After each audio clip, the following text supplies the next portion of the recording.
Lead Girl, the Be Well podcast is your dedicated platform for amplifying the voices of Black women in various roles, whether you're a teacher, school leader, higher educational professional, or educational consultant. Join us as we honor the stories of remarkable Black women and share insights from our distinctive journeys in education and life.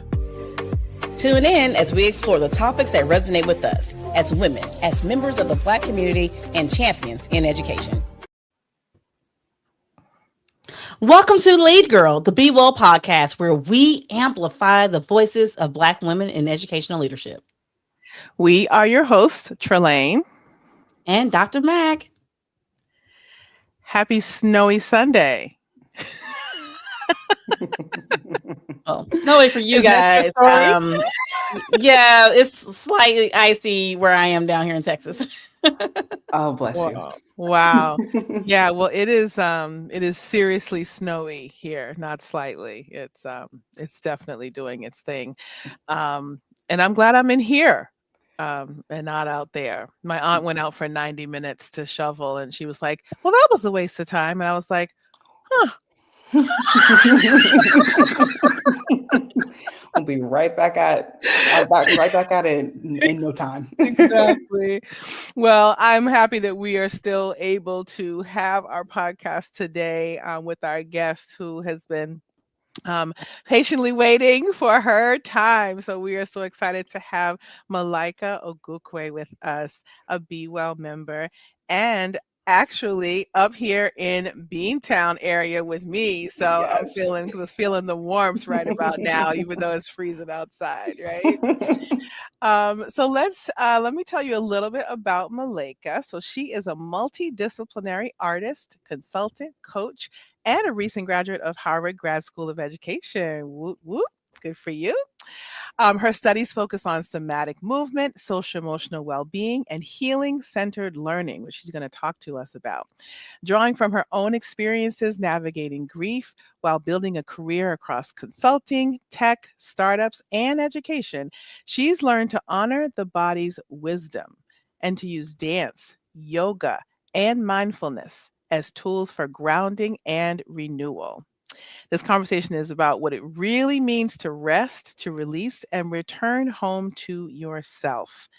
So let's begin this important conversation, because there is so much, even in just that very short introduction, that I'm just like, ooh, and that, and ooh, what's that about? So I am super duper excited. Can you just tell us a little bit about the work that you are doing currently and how that connects to education? Of course. Well, one, thank you so much for having me. I am so glad that we made it. We found our time. Right now, I am working as a healing-centered engagement trainer. I work with public school educators to support their well-being, as well as supporting them in creating the conditions for healing in their classroom. So how do we consider students' identities as part of healing? How do we consider the relationships that they build peer-to-peer, but also student to teacher, student to school leader? And how do we create more intentional moments to deepen some of those connections and rooted in healing? Wow. That sounds so cool. Yes. It really does. You know, your work really sits in this beautiful intersection of creativity, learning, and healing.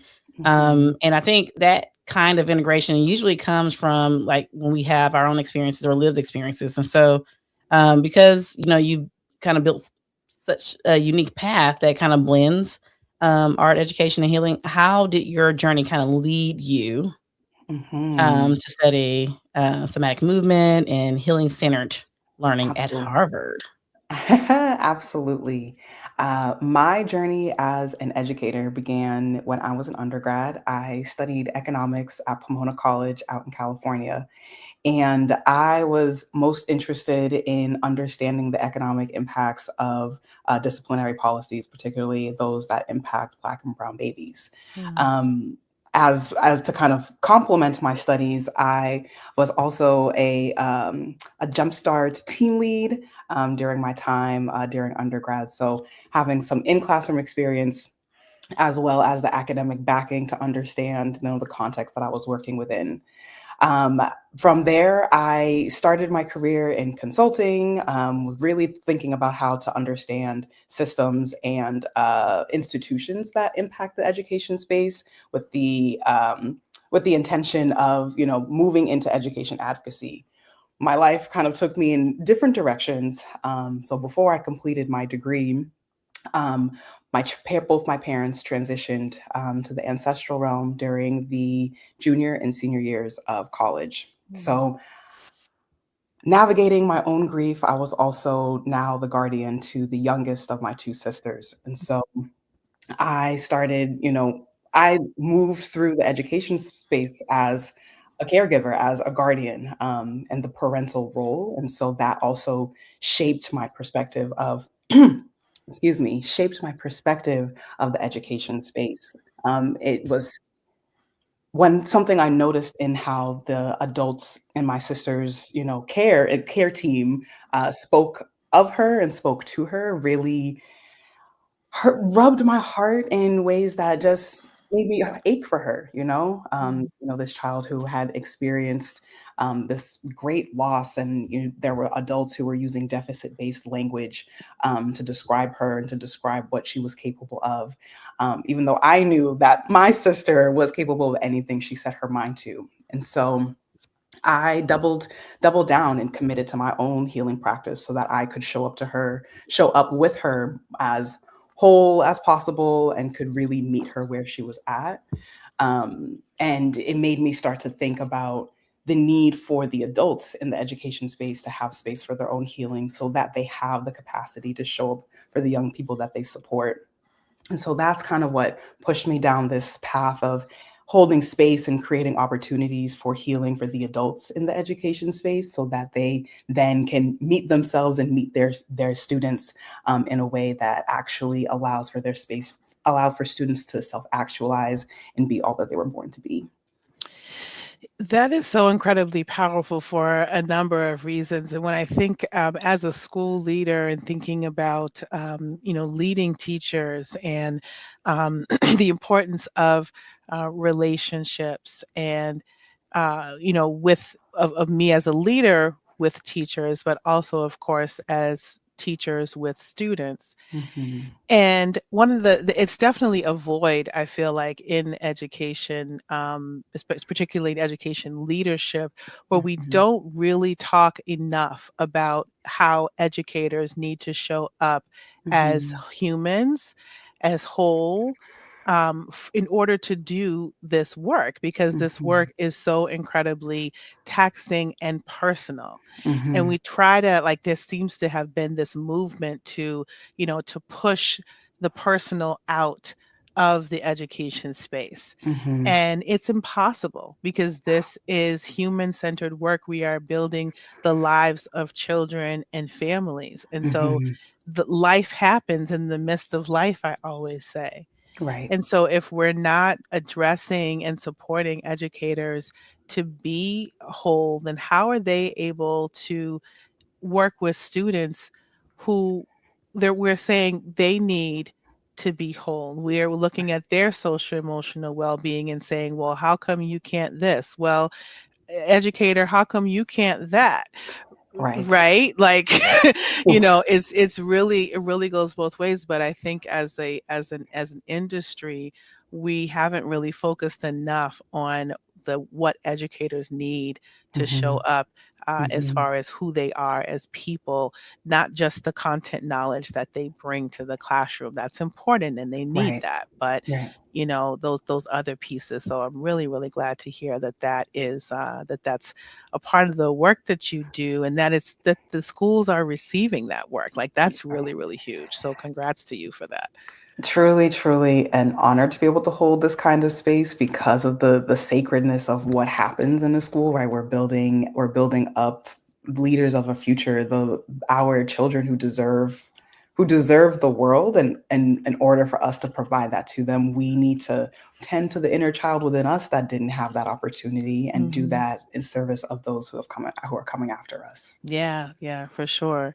I mean, and that being said, you know, the reality is that without that attention being paid to what educators need internally, then we have this space of burnout that occurs, Mm, right? mhm, Because there's so many other pressures and things that are impacting the educator experience, and with women leaders in particular, we're mhm. finding that burnout piece is really real. So, I wonder if you could kind of speak to this idea of burnout and different signs that you can notice when you might be approaching that place of burnout, and then how can you respond to that, and whether that's personally or things that you coach teachers on. I would love to hear about that. Absolutely. Yeah, burnout can show up in different ways depending on the stressors and traumas that already exist within your body. It may activate different areas, right? So it can impact your mood. You might find yourself being more irritable, much less patience. Um, you might notice that there are changes in your appetite. I am someone that my appetite disappears and I just lose sight of the signal for me to eat.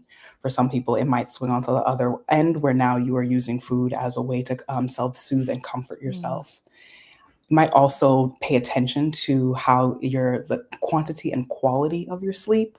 We know so much about the restoration that occurs when you get a good night's sleep. And although that is not possible for so many of us for so many reasons, that is also an indication where you can start to notice where your time and where your energy levels are at. Um, and I think we spoke earlier how, from myself, I notice when I am nearing burnout when I don't make space for my creativity. mm, My creative practice has become a space where I can channel some of that angst, some of that tension that is showing up in other areas of my life into mhm, something that I produce and I create for the sole purpose of just creating. mm, And I think, art is a beautiful way to channel some of that energy and make it productive for mhm, yourself or for if you make art for those in your community. There's another layer of, oh, I'm using this practice to show care for my community. mm, um, some of those are the things that I might tune into, to just check to see how far along I may or may not be moving towards burnout. that's helpful. Yeah. And I know that you shared in your discussion with Trelane, like a statement that I feel is really grounding and also radical, and I guess in today's culture. And it was being worthy beyond what you produce. Hmm. And what helped you to really internalize that truth, Hmm. especially in this world where we often um, put values output over well-being. Yeah. Whew, that one is a lesson I'm still learning in different cycles, little bit by little bit. And we live in a society that tells us from a really young age that our worthiness is directly tied to our productivity, especially as it relates to the advancement of capitalism. So many of us have built these careers and proven ourselves through our achievements to demonstrate and to make ourselves believe that we are valuable. Back in August 2022, I was laid off from my job at the time, and it was a stable job. It should have been something that I would have been able to count on. Um, and I saw that as an opportunity to, you know what, I'm going to take a step back. I'm going to rest and reset and redefine what success is for myself. Mm, Um, that being so close to recognizing that my ability to provide for myself, still couldn't still couldn't prove my value, my worthiness to this company. So mm, how do I define that for myself? So mm, I spent a couple of months traveling. I spent some time in Portugal, in the Gambia, Senegal, and in France. Really using this time to get clear on what I wanted to do with my career, and making the concerted effort to move towards the education space. In these spaces that I was traveling in, people didn't care about my resume. They didn't care about Mm. the titles that I carried. They cared about my presence. Mm. They cared about my hopes and my dreams for myself, for my family, for the world. And that's what really helped me to internalize the idea that I have so much more to offer beyond my what I can do and what I can produce. Being able to experience rest in other cultures and seeing how other people and societies value a moment to pause and to slow down helped me to really see how up until that point I'd really prioritized doing over anything else. Wow, that is amazing. That is amazing. There's so we again, and other things that we forget is how much we can learn from other cultures and other people. We're so Mhm. busy, like, some folks are so busy trying not to do that, but there's a lot of wonderful things we can learn just by looking at how others have crafted their lives and their culture that is working for them, right? Mhm, mhm, That is beautiful. And you talked about this idea of sleep, and sleep is something that I we're still building a relationship, sleep and I, mhm. that to be a little bit better, a little bit better. 2026, it's one of those things. This could be Um, a year. it's gonna be my year. It's gonna be the year. But sleep, and then this connection to your body and to your mind, to your emotions. You Mhm, mentioned some things with some tips around burnout. So, how do you see this connection between your body and emotions, and what does it mean to listen to the cues mhm, that your body is giving you? mhm. Ooh, our bodies are always trying to tell us something. They're Mm, always trying to communicate something to us. Um, but again, from when we were really young, we have been conditioned out of our relationship with our emotions and with our bodies. So the days that we swallow our words or we hold on to feelings of guilt or shame or fear, those end up, becoming forming as tension in the body mm, that can metabolize into illness or any other complications within the body.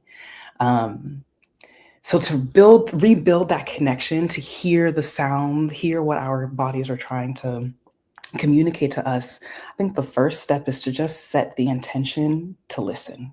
mm, Um, it's so it's to kind of create those neural pathways, to make those mental connections. It's simply putting the energy out into the world and saying, okay, body, you're saying things to me. What might you have to offer me today? mm, And it may not happen immediately that you're starting to that you are aware of what it's trying to communicate, but the idea is by setting the intention, your spirit, your mind will now start to pay attention to different signs. mm, um, I often recommend, self massage, and just like even just your hands pressing into the center of your hand and just noticing what that feels like. You might squeeze your forearm and just notice, oh, there's some tension here. I didn't know I was carrying that. mm, Um, or taking a small tennis ball, lacrosse ball, and massaging it underneath your foot. We're always on our feet all day, so they've been carrying us places. mm. Okay. So sometimes it's nice just to, we don't realize how much tension we carry in our feet. So rolling your feet out while you're, catching up on TV in the evening can help to release some of that tension and start to notice. The goal isn't to fix or to change or to Mm, move, it's to just bring the awareness, because the body knows what it needs and it knows what to do. And so long as you have the intention to notice, it will let you know exactly what you need, to kind of create that spaciousness your body is asking for. yeah. It reminds me, I read this book, The Body Keeps Score. I can't say Hmm. the author's last name. I Hmm. think Hmm. it's German, I'm not sure. But that was a very convicting book for Hmm. me. Hmm. Just in terms of how much, your body remembers, the things that have happened. And like, as someone who's had a very traumatic car accident, Hmm. how even though that was years ago, I think my body does remember Mhm. that particular trauma and still holds on to pain in some of those ways. So Mhm. and then that attachment of that pain to the emotion too. Yes. Right. Yeah. That book was really, really helpful in understanding that. Yeah, and I would even add to that beyond, holding on to the experiences that we have personally gone through in our lives, there's also the experiences of those that have come before us Mm, that still exist within our bodies and within our DNA. So when we heal for ourselves, we are also healing for those who did not have the opportunity or the space to do mm, so. And mhm, so coming into our bodies is an act of resistance because we are feeling the things that our ancestors did not have the mhm. permission, the space, or the agency to do for themselves. Oh, that's good. That's good. Yeah. And when we're thinking about our bodies, there's and this is kind of too, I guess, what Trelane was just speaking of the body. Um, Sometimes I feel like there's this underlining cultural narrative that rest must be earned, Mm, and mhm, that it comes from after we have done enough. mhm, Um, and so, how did you begin to kind of reframe or reset yeah. um, rest as a requirement rather than a reward? Mhm. Growing up, I would I would, always, I would read books or I would play in the house, but the second that I heard my dad's car pull up into the driveway, I would, run to another room to, look busy, look like I was doing something, and that, became imprinted in my body in the ways that I have moved through my life ever since. Huh. And so trying to relearn that rest is necessary. It's not something that I need to pay my dues to enjoy. I Mhm. turn to nature. I Mm, love spending time outdoors and, being with things that are alive. Um, and nature always reminds me that as human beings we are of nature, and nature is honestly just there to exist. The mm, birds fly, they don't work to earn their next, worm from the ground. The trees, they grow, they don't ask if they can take up space or provide shade, they just do it. The water will flow in a stream or in the pond, and watching how the natural world operates, excuse me, it brings me into a practice of contentment. Things just mm, are. I am not trying to push to be something different. I am not stuck in the past of where I have been, but I am here. I am present. And when we are constantly marching forth to the next achievement or the next goal, we lose sight of what's right in front of us. Um, and so it's part of my process. I have come to understand that rest is the opportunity to integrate the experiences that have brought me this far so that I can have the clarity to know where it is that I'm going. wow. As someone who doesn't really love nature that much, but as you said it, I was like, "Oh, yeah, that's true. That's true." They just do their thing without any permission, and if we Mhm. could only do that more and more. One day, we're getting there. So this you figured out a way to bridge art and academia, which I think is yes, there is art in academia, but in the way that you're describing it, can you share some of like the personal practices and rituals that you engage in when you're Mhm. going through a heavy emotional season? Mhm. Whew. I really like to anchor myself in cycles.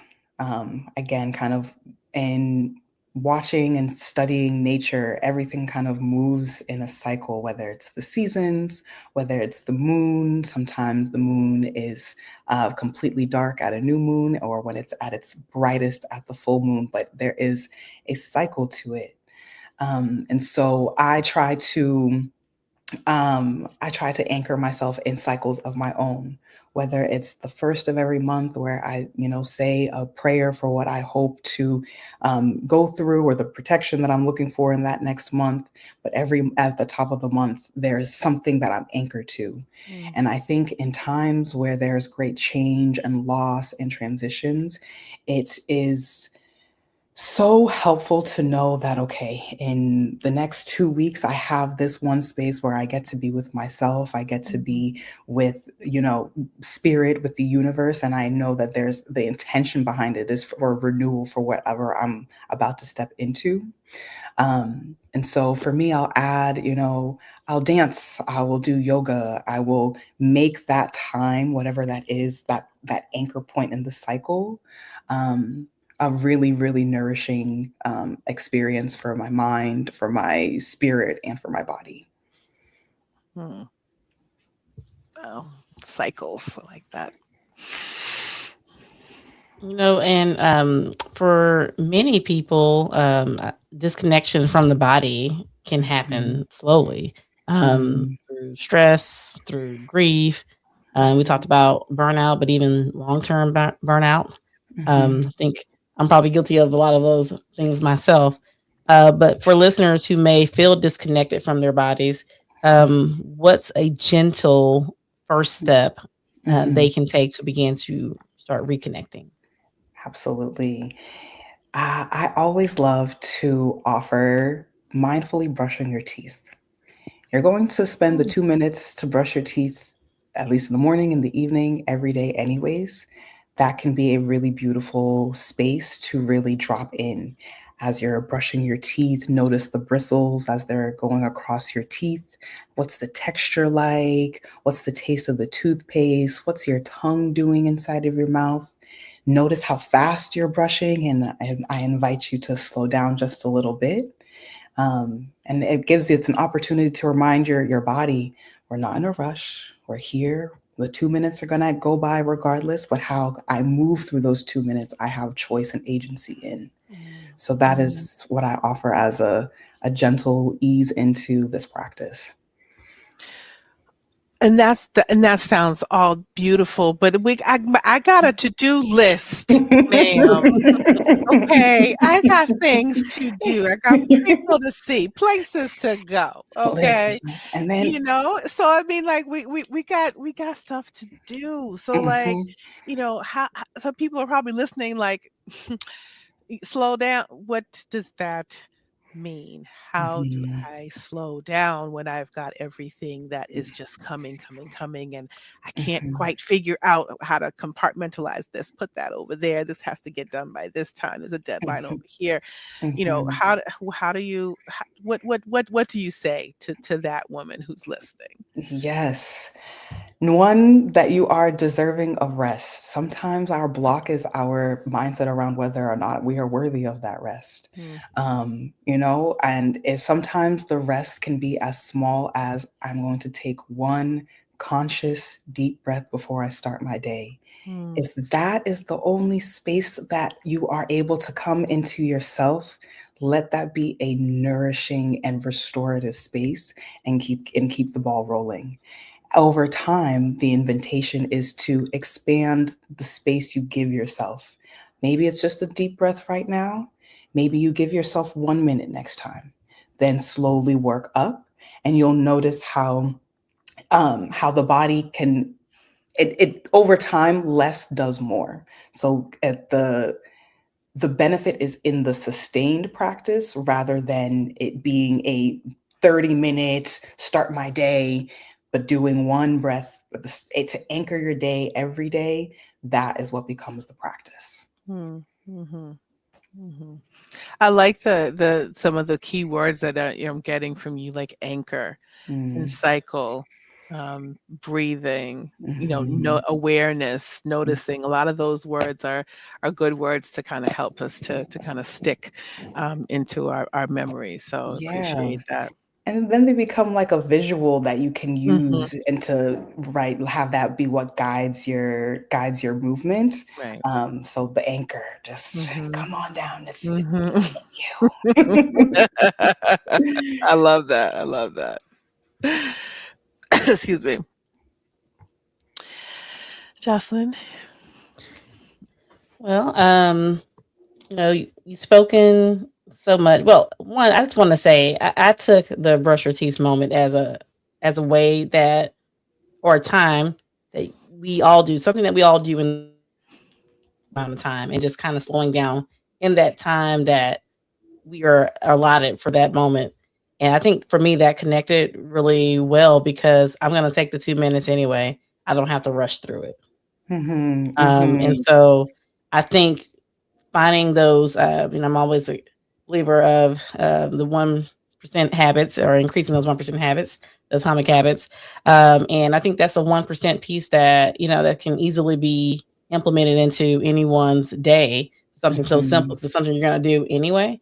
And mhm. just taking time in that moment. And when you were saying, I'm usually rushing, trying to hurry up and get my daughter ready for school and yelling at her, "Have you done this? Have you done this?" Mm-hmm. while I'm trying to do my thing, right?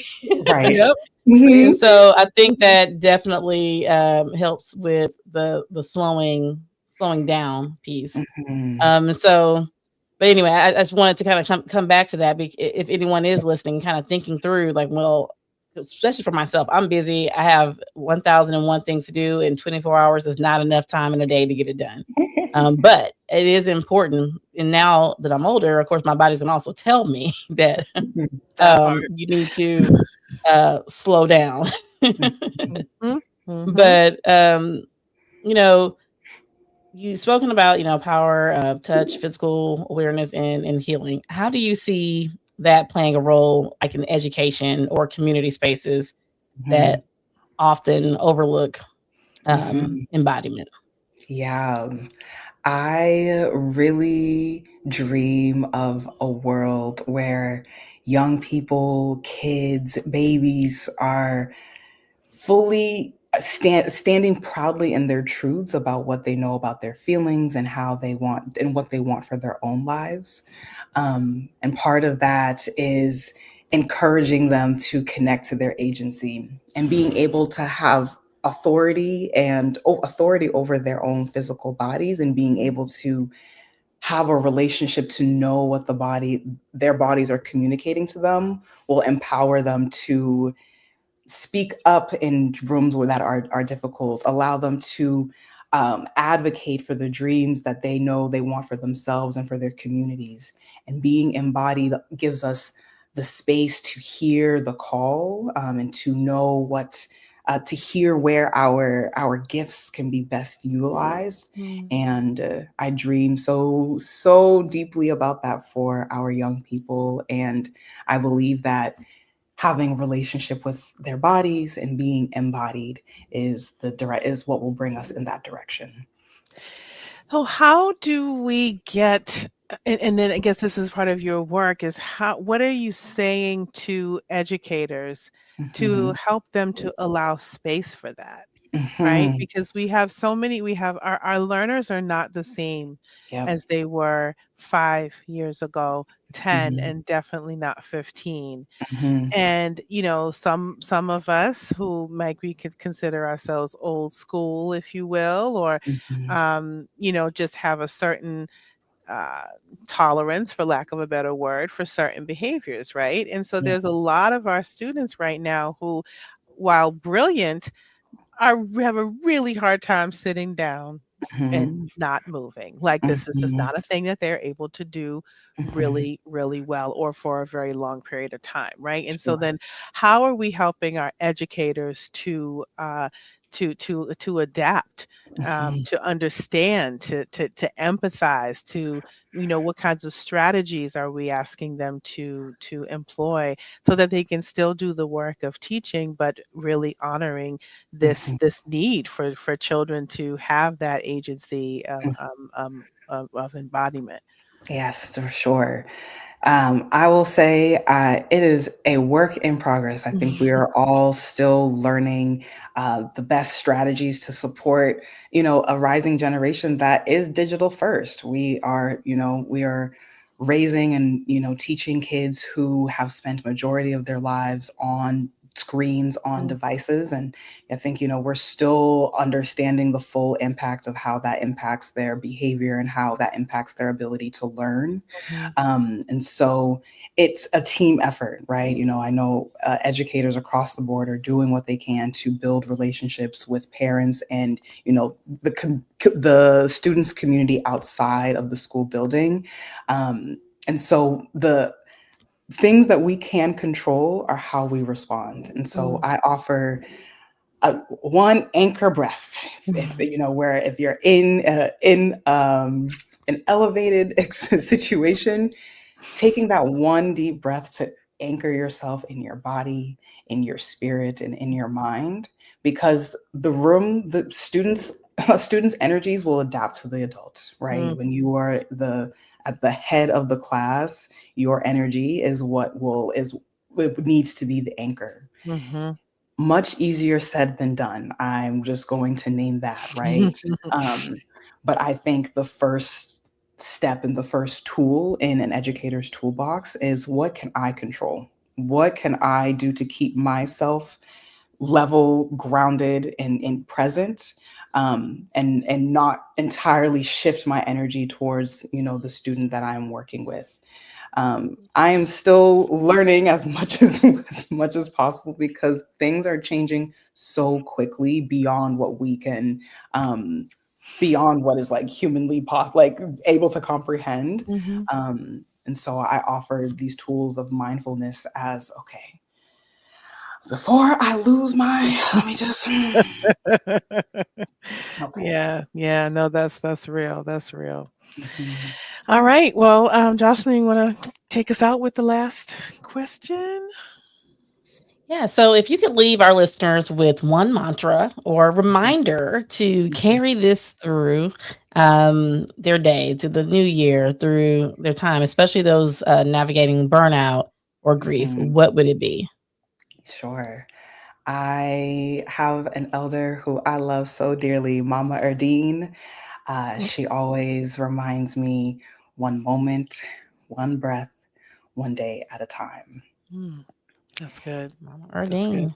One Mhm. moment, one day, one breath at a time. Mhm. I love Yeah, that. and we have someone saying, well said. So thank you, Beauty Revolution 27. Hey, Oni. Well, I just feel so much more calm having had this conversation. I don't know about you, Jocelyn, but I'm like, I was thinking that through this entire talk, it's been very calm and relaxing and like mhm, reflective. Not that our other conversations aren't, but that this particular one kind of slowed me down and really started thinking through that. And so, yeah, I definitely would say it's been very calm Oh, and thorough and very reflective internally for myself. I am so grateful to be in this space with you all. I'm so honored to be in this work alongside you, and I appreciate you bringing me on as a guest in this space. And really just hoping that one breath at a time, we all find some calm and some grounding after this space together. well, you are definitely you definitely seem to be called for this work. Mm. Your just your presence and your voice and your intentionality behind it. Like, I just sit there and just be like, at your workshop, and just be like, okay, sure. Oh, yes, we definitely appreciate you. This has been really, really helpful. It's been such a great reminder, a grounding reminder that our healing isn't just a mental process. Like, how about that, right? This is something Mhm. that we have to live through our entire, with our whole selves. So, we looked at talking about movement and healing, and breathing, and all of that with the goal of making sure that we remain in alignment with ourselves, for ourselves, so that we can do that for others. So, Mhm. to our listeners, I invite you to pause, to breathe, to take one moment, one one day, One one mo moment, one breath, one breath, one one day. moment, and one day at a time, yes. Yes. And to rest, because we deserve it, not because we have earned it. And that's such a super powerful reminder. So pass it on, pass this message on to those who are in your own circles, because that is how we heal in community, right? Is how that we are passing these messages along to our young people, and also to our sisters and brothers and those who we love. So yeah, I mean, this has been great. Thanks. So yeah, so we want to thank everyone who's been listening or joined us live. The Be Well podcast will lead Girl the Be Well podcast, where we amplify the voices of Black women in education leadership. Be Well is a nonprofit organization that is open for membership for you to serve and also be served. So if you are a Black woman in educational leadership, we are looking for you. Become a member or support us by visiting blackwomeneducationleaders.com and follow us on social on X, LinkedIn, and Facebook. Tune in for upcoming episodes on a variety of topics that are sure to be relevant to your personal and professional practice.